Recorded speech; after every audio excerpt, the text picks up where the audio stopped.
امام ہادی علیہ السلام نے ایک شیعہ کے جواب میں، جس کو کوئی حاجت تھی اور امام تک رسائی نہیں تھی، فرمایا، جب اس نے خط لکھا تو حضرت نے جواب میں فرمایا،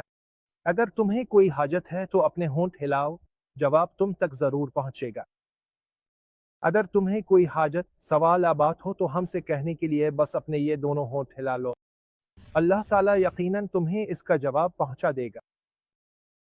یہ مذہب جو امام ہادی علیہ السلام نے بیان فرمایا، صرف اس شیعہ کے ساتھ مخصوص نہیں بلکہ ہمارے لیے بھی ایک اہم ہدایت ہے کہ امام تک پہنچنے یا کسی بھی حاجت، خواہش یا بات کے لیے ضروری نہیں کہ آپ کو امام سے بالمشافہ ملاقات ہو۔ امام ہمارے تمام دلوں کے حال سے باخبر ہے، بس اتنا کافی ہے کہ ہم امام سے گفتگو کا آغاز کریں۔ یہ کہ امام زمانہ علیہ السلام ہمیں کس طرح جواب دیں گے، یہ امام پر منحصر ہے۔ ممکن ہے کہ مجھے اپنے سوال کا جواب کسی کتاب میں مل جائے، یا کوئی شخص میرے سوال کا جواب مجھے دے دے، میری حاجت اپنے مقررہ وقت پر پوری ہو جائے، لیکن اصل بات امام علیہ السلام سے رابطہ اور گفتگو میں ہے۔